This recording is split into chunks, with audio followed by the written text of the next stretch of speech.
All those in favor, please say aye. Aye. Opposed? Public comment, first person on our public comments. Do you have a public comment? Yes, it's me again. Okay, I can go first. First of all, I just wanted to say that we that went to the program last night, went on Genesis Marvin and 14 scholars. It was amazing. And it's so great to see the experience that they got, the knowledge that they put into this.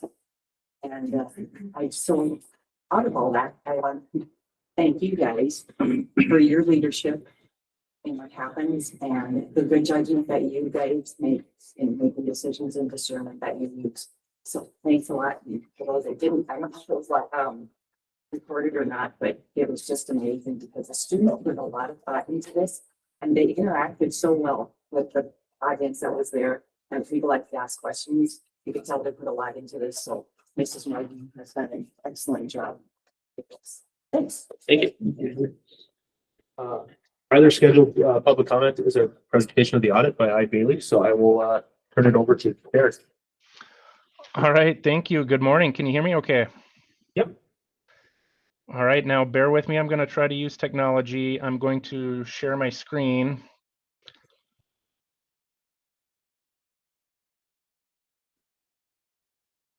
And so hopefully now you can see our PowerPoint. And so my plan here this morning is very similar to years past, where I'm going to walk through our executive summary with you.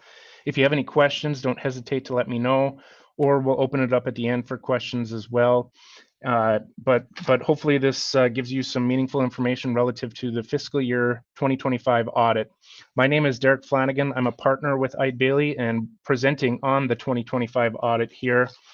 And so as we walk through the PowerPoint, the first thing is you've hired us to perform an audit. And so as part of that, it is our responsibility as the auditors to express an opinion. And so the district received a clean audit opinion. An unmodified opinion is the proper term for that. And what that means in layman's terms is that your financial statements are prepared in accordance with standards. They are fairly presented, and they do not contain material misstatements. And so I can see everyone's fired up in the room about a clean audit opinion. When we do our audit, we do have certain findings that we want to report on. And let me take a step back, actually. So relative to your federal audit, that is not complete right now, so we're not reporting on that. And the reason for that is it's still in process due to the OMB not issuing a compliance supplement. So auditors are not allowed to finalize federal audits. So you are not alone. This is for all governments across the nation. And really the government shutdown had an impact on this. So we'll get that done just as soon as that gets published and we're able to use that compliance supplement. The deadline for that is March 31st, so still plenty of time to get it done. But just wanted to point that out as well, that will be done at a later, completed at a later date. Relative to your financial statement audit, the findings that we had in the current year are preparation of the financial statements, that we did propose material journal entries, and that there is a lack of segregation of duties. And then relative to the Minnesota legal compliance audit, there were no findings reported. And so those three audits relative to the financial statements are very common for organizations your size. You've received them in past years. So nothing alarming there, very common for organizations your size. In order to alleviate those findings, you'd probably have to hire additional staff, which would cost you additional dollars. And it's just not worth the cost benefit in order to do so. And there's the audit of federal funds that I was talking about that I touched on earlier, just in process, not any fault of the district, not any fault of Eide Bailly, just the OMB hasn't issued the compliance supplement yet. So all auditors across the nation can't issue federal audits right now. One thing that was new in the current year was that we did have to implement GASB 101. It's related to compensated absences. And kind of briefly touching on this, it was a little bit of extra work for the district to gather information, a little bit of extra work for Eide Bailly to go through it. What it did was result in a larger compensated absence liability on your financial statements, but this is on your government-wide financial statements, which have a long-term focus and are usually not used, relative to decision making. It is not on your fund financial statements like the general fund or anything like that. So you won't see it relative to some of the information we look at on some subsequent slides. So now getting into some of the financial information that comes directly from your financial statement. So this first one is just a simple graph, your cash and investment position, but it does show you 10 years of information. So you can see that trend analysis and you can see where the district has been in the past relative to today. You can see it did increase from the prior year from, 4,305,000 to 4,614,000 rounded. Next slide is on your student count, and this one's not necessarily a financial graph, but it is kind of indirectly a financial graph because so many of your revenues are derived based on your student counts relative to state aid revenues. And so it's always good to have a feel for where your student counts have been and where they are going forward. You can see you did have a decrease in student count in 2025 from 2024, but still over that 1,000 mark. This next slide is your budget to actual for the general fund. And so there's a lot of numbers, a lot of information on this slide. I'm going to focus on the far right two columns, which are the actual results compared to your final budget. You can see relative to revenues, you were 0.8% over your final budget, meaning you did receive more revenues than you had anticipated. Your expenditures were 0.2% under, meaning you did not spend as much as you had anticipated. So both being under 1% variance is very close in terms of budgeting to actual. And then ultimately in that third column, you can see towards the bottom after transfer and some capital lease proceeds, your net change in fund balance, a positive 383,306. So your fund balance at the end of the year, just under 2.8 million at 770,881. And we'll analyze that fund balance. We have some slides here coming up to analyze that fund balance. So a lot of information there, just showing you where you came in your general fund compared to how you had budgeted. So as I mentioned, we would look at your fund balance. So why carry a positive fund balance? A couple of things. It helps to the extent you have to go out on bonding with your rating. It can produce income to the extent it's invested, and then also just offers that cushion for when things occur that you're not expecting.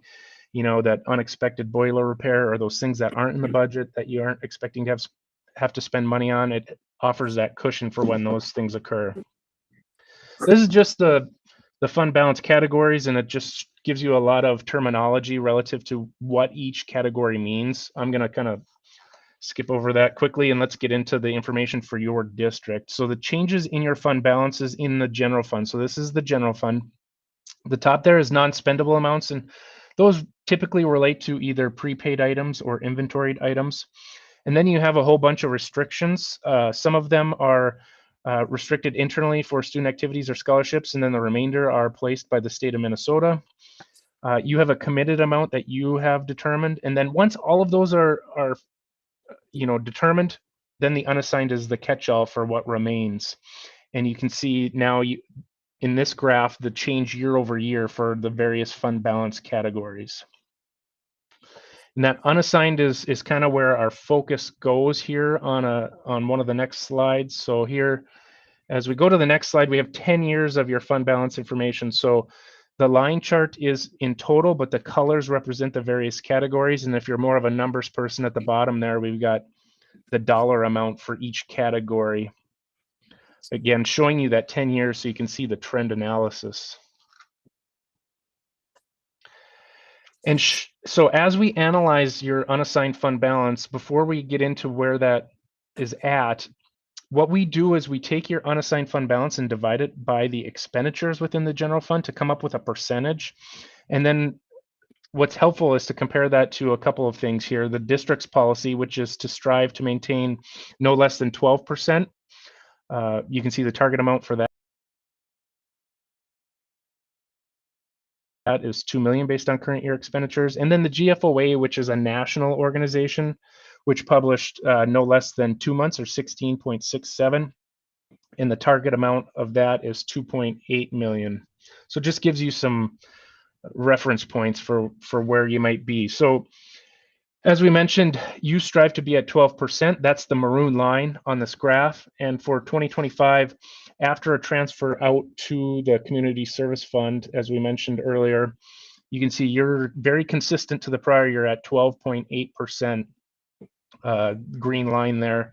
And so basically flat from 2024 to 2025.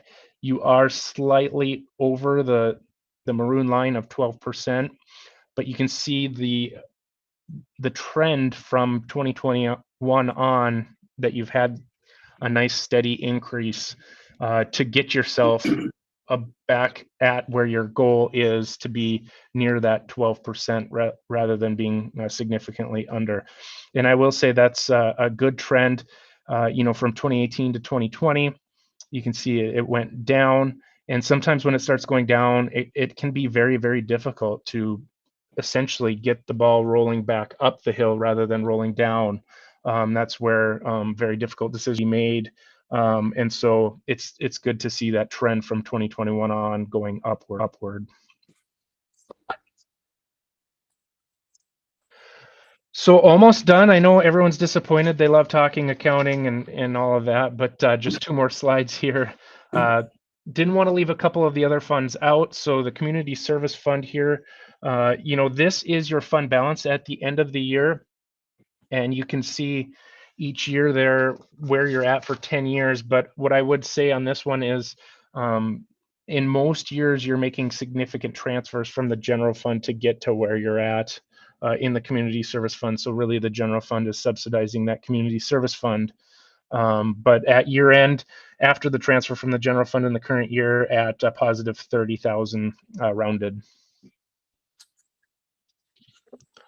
And then the Food Service Fund. So the last slide here, same concept, 10 years of information of your fund balance in total. This one, though, the food service does have a max allowable fund balance. So that's what the maroon line is there. You can see at year end, you're not in any danger of being over that maximum allowed fund balance. And what I would say too is that you don't get penalized if you do go over. It's just more so that the state will ask for some additional information and you might have to complete some information relative to how you plan to spend down that fund balance. But at year end, it did increase from the prior year in the food service fund from $157,000 rounded to $216,000 rounded in the current year. And that is the last slide. So at this point, I would open it up to see if there are any questions or any discussion points from you. No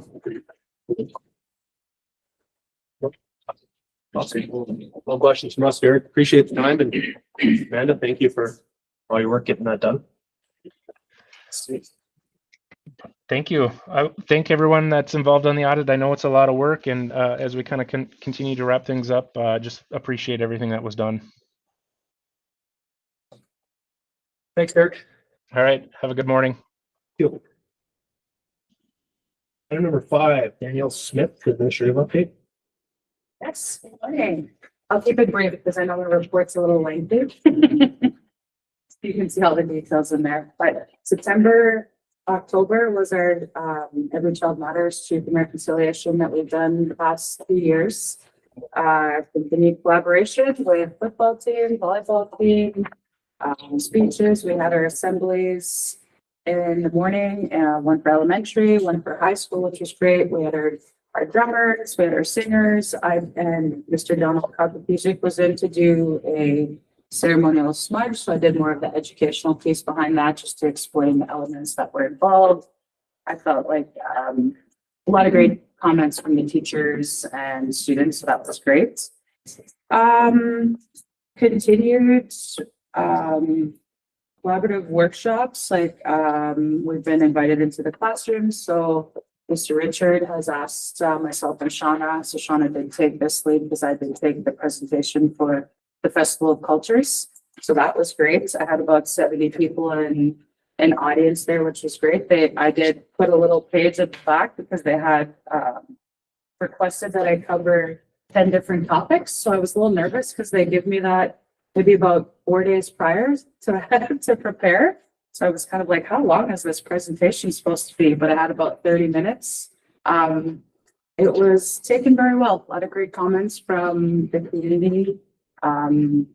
Just history of war roads, the past chiefs, the importance of the warrior logo, the 7 grandfather teachings, their definitions, ceremony and smudging, why we dance, truth and reconciliation, some of the war road historical sites, and the definition of a warrior. So it was a lot to cover within that 30 minutes, but yeah, a lot of great comments. So I want to thank everybody here because I feel like that's a great reflection of your support, everything that goes on within the school and the community. November is Native American Heritage Month, so we've had a lot going on. We've had a new performer, Thomas X, which was more of a hip hop, rap style, Indigenous teaching, but we had a performance for all of the elementary, the high school, and I'd like to think this was taken very, very well. It was very positive, very energetic, and I feel like actually the high school students had taken a lot more from it than the elementary, because he did a lot of teachings within his lyrics. He did, like Jamie did get some recordings of just his teachings of the 7 grandfather teachings at the end, which was great. And to see all the interaction after within the high school students and the students come up and thank him, wanting pictures. Plus, I think he's a big hit with social media. So I think that's why a lot of the high school students were taken by that. So I was very happy. I have to thank John because actually John Larson was the one who forwarded his information to me. So it was great having him. We've had our Rocky Mocks Day, which is just everybody within the community. You wear your moccasins, Birkenstock here, which is a huge hit we know with a lot of the students. So that was great. Upcoming weekend, we have the Oyate Canadian Archery Group back in at River Place. So that's been going great because I know that's a great space to use. So we have them doing their traditional style teachings, trying to engage more families to come out as well. Right now we're up to 21 participants, which 30 is max. So I think that's pretty great. I also think it's a good incentive to have just a little traditional meal or snack too, because I feel like that brings more people in, but it's available for adults too, not so much the littles. They said it's a little harder for them to, I guess, with the bows and whatnot. So if that interests anybody, there's still availability. I'd love to see you come out and just take part in one of the programs. It'd be great. And of course, continued responsibilities within a school, working with support services, the teachers. I feel like attendance has progressed, which is great. I think we're still building, bridging that gap. Communication with parents, which has been still challenging at times, but I like to think over the past couple of years, it's been a lot better. I've had a lot of parents reach out or stop in, chat, or, so I feel like that's been great. They're starting to trust me a lot more and feel more comfortable sharing things, which I've been trying to work diligently on to just build that trust with parents and grandparents. So that's been continued. Check and connect. Shauna's doing that. She's away this week. So it gets a little busy in there when it's just myself. So she'll remain that and go back again next week. And that's just continued assistance, one-on-one sessions with the students. The teachers reach out to us if they see any challenges or concerns, or maybe things that they feel like that we could help and connect with the parents or the students. So that's what that continued check and connect is. Working with staff developments. I've had a request from the 7th grade teachers that they would like to implement. So some of our cultural teachings that we had last year, like the Spring Feast.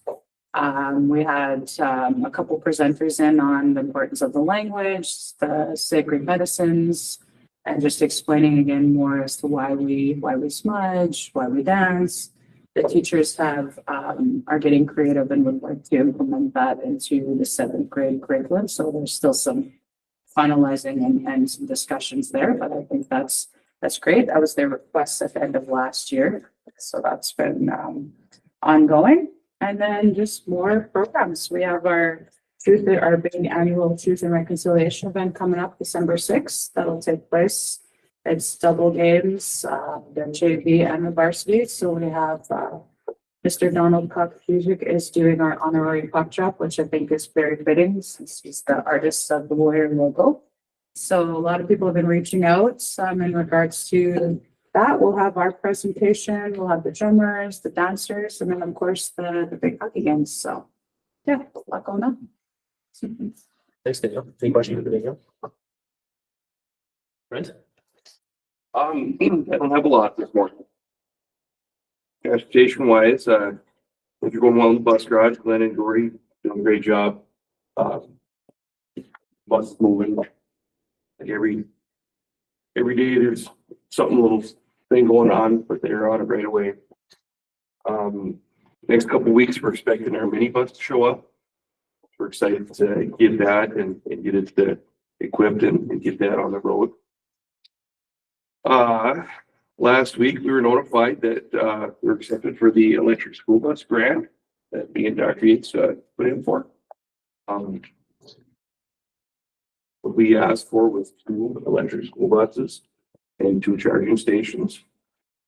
So, to put it in perspective, 1 electric school bus costs $440,000. This could be like a $900,000 grant. So we're pretty excited about that. We think that with our some of our routes, we won't have issues with the mileage on them. So if we can get a couple buses at a much lower cost compared to a gas or a diesel, we'll take them, right? So we're excited about that. We're going to meet again this morning and work on a contract with the state. Community ed wise, kind of wrapped up all of our fall programs, September, October. Just got skater tots coming up here in December, January, and kind of getting to our slow time of the year for the end. That's all I got. Questions for Brent? Oh, yeah, so the electric bus, how much is it a gas and how much is a diesel compared to 440,000? The gas bus is, last one we bought was, I think, 147,000. That was this last year, and then 2 years ago we bought a couple of diesel buses that were roughly 150,000. Typically, diesel's about 10,000 more than gas, so it's every year their prices are going up. And we got this grant, who's the grant from? It'd be the Department of Commerce, state of Minnesota. So Minnesotan taxpayers is what you're saying. Yeah, we're gonna be supply.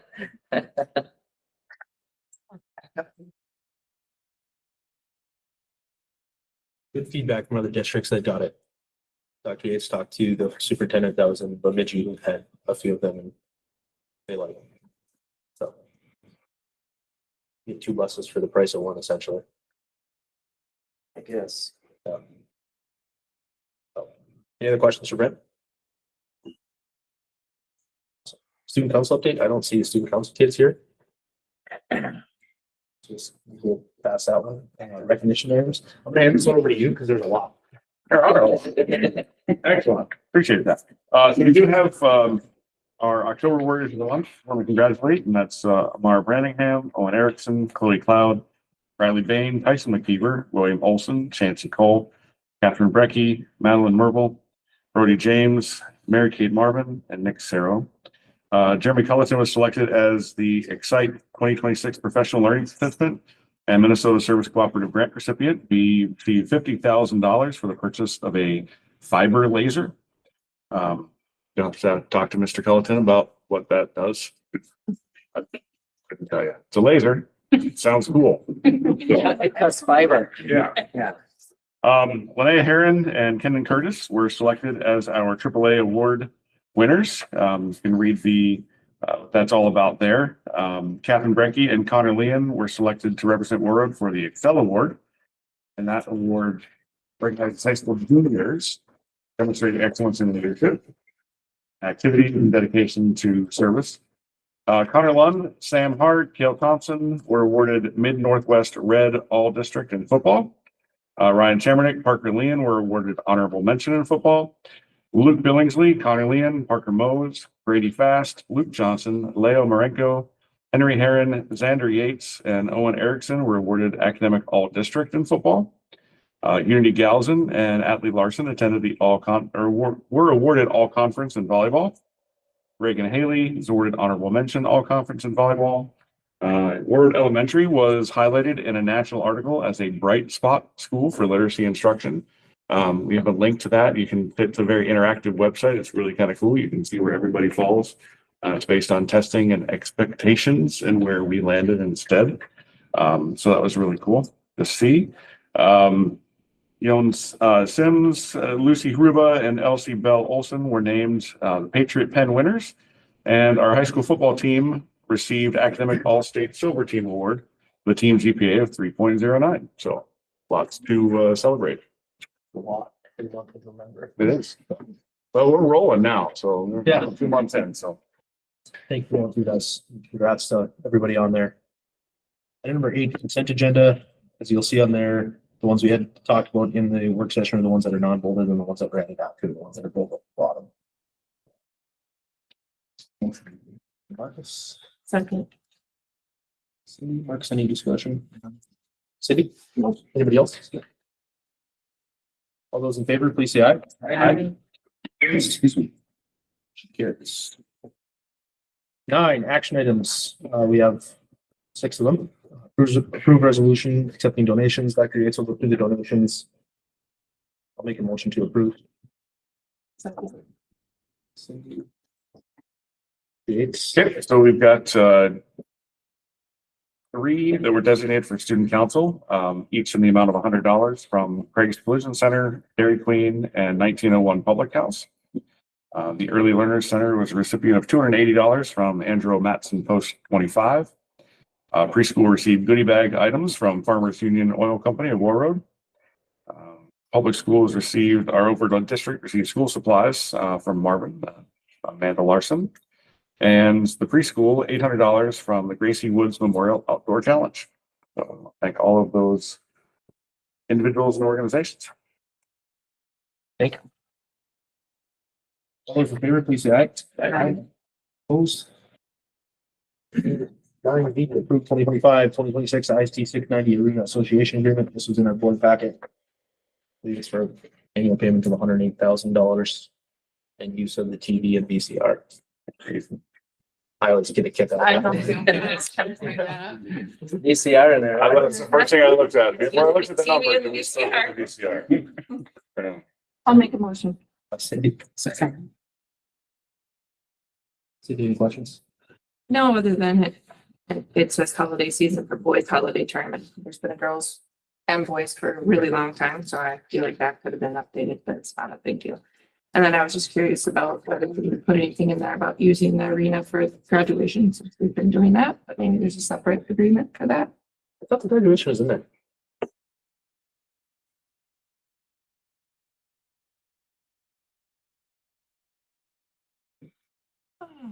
Maybe I glanced. I read it, I didn't, think I saw graduation on there anywhere.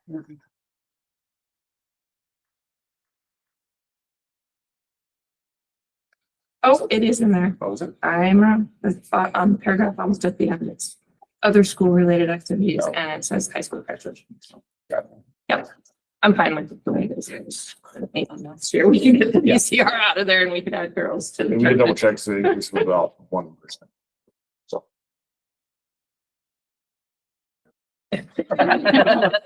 Actually, no. Probably charge us more. Special modification. I have no other discussion. That's all I wanted to ask. Any other questions for anyone else? All those in favor, please say aye. Aye. Opposed?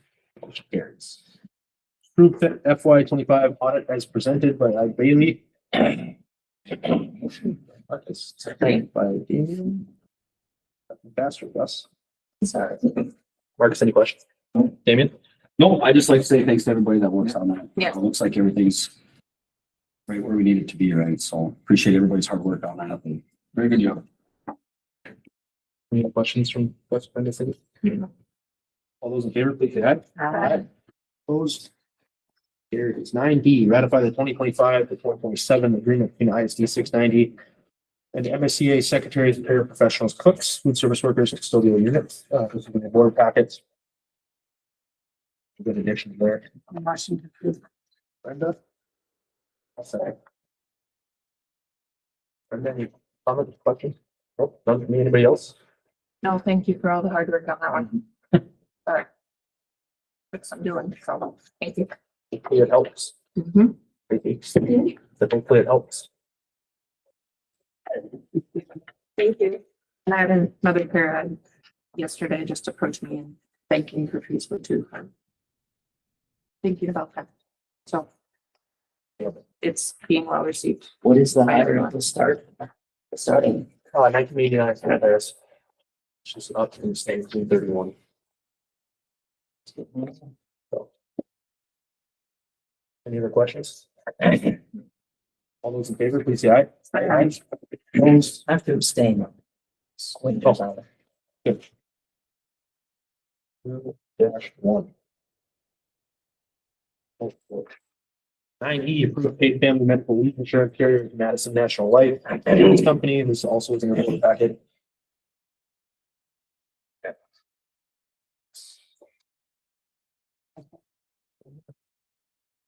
Any questions? Anybody else? I'll look at that real quick. This is, so the state coming up, with the paid family medical leave. There's a 0.88% charge that is to be legislatively split between the employee units and the employer. We were able to find another carrier that would decrease that cost to 0.78%. So hence our choice here, as opposed to just going with the state, legislative mandate. And that's still a split regardless. It is still a split, regardless of that, it's a less burden for everybody. Do they take on private? I know what you're gonna do if you're interested. Okay. Been working through that too, so. Any other comments or questions? All those in favor, please say aye. Aye. Opposed? Motion carries. Number 9F, approved board member attendance and compensation for Leadership Institute training on November 22nd. Make a motion to approve.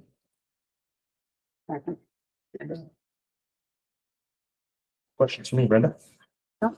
Anybody else? I just wasn't sure how much it was for. What is the amount we're approving?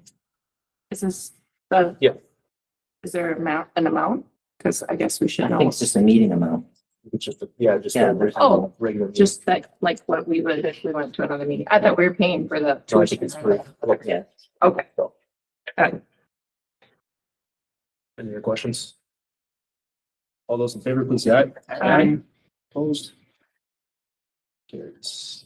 Informational items, administrative reports. These are in the board packets. Thank you to Danielle and Brent for presenting theirs. Board member reports.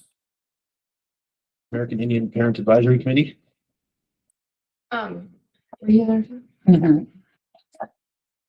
I don't think I could add anything beyond what Danielle had her report. Other than it, they're always looking for members. So if anyone runs across anyone that's interested in being a part of the group, I would point them towards Danielle.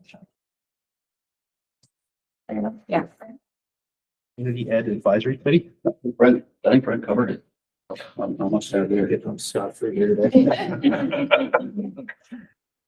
EDAC Committee. I was there. There was a very good discussion, I felt, around the table, so that's great. A lot of effort being put into our new curriculums from elementary on, up through for math and English. Still some things, wrinkles to work out as far as transitioning from elementary to middle school and beyond. But I think pretty focused group. I think they've been using their PLC time for some of that work. So, the English and working on the phonics and the elementary and all that seems to be a focus, which is great, considering that our third grade was number 10 in the state for MCAs. Still a lot of progress to make, but that was great. And then as Dr. Yates mentioned, the bright spot for our literacy program, which was really neat. Take a look at that. It's pretty cool.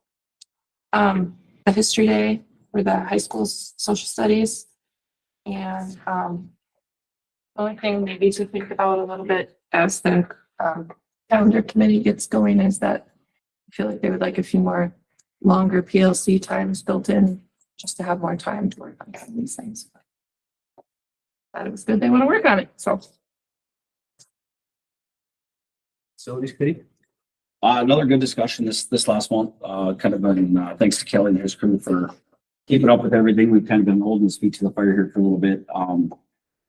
For those that were, sweating in the oldies at the gym for a while, we got a fix for that coming, so I'm excited for that. Other than that, just working through the stuff coming into winter, getting ready for winter, stuff like that. A few things coming up with the pool. A few things up in the evenings. Other than that's been good. some new stuff on the playground. There's some new, there's the Gaga ball, which apparently that's in Foursquare. Makes me feel really old. And then still looking at, we're still getting some quotes on like an actual new playground that's more accessible as well. So then we got the bidding a quote for the shed for the playground toys and equipment, which is going to be built for the third try by the shop class. So I have a place to store all the stuff for outside activity. And then the finance committee, we met yesterday. And we saw the audit. Things are looking really good, continuing on a good trend up with the general fund. No immediate concerns from Amanda, so I trust her. Anybody else? So. Cindy, anything you want to add? Other than we got some lunch breakdowns, Yes. breakfast breakdowns that are still in progress, but good to see that that's coming. Yeah. With what each thing costs and making sure we're we're moving in the right direction there, I think is the point of that. So Sure. Awesome. Any questions on any of those? Future meetings, facility committee meeting, waiting on Damien, we'll get a schedule. I can only imagine what that is. Board work session, I believe you have scheduled for December 11th. Finance committee meeting the 15th at 5:15 PM, truth and taxation at 6 PM on December 15th, and then a regular meeting December 15th at 6:15 PM. Yeah, that's the next month. That is the evening, Monday night. Not Tuesday for what reason? We have the Tuesday taxation at 6. It has to be at 6 PM. Oh. So we thought we'd just stay in the regular meetings. Same thing last year. Yes, it's exactly. Different numbers. Better, the same setup. Same setup. Timing. Yes. Last item is adjournment. I'll make that. I'll second. Cindy, have a great day. everybody.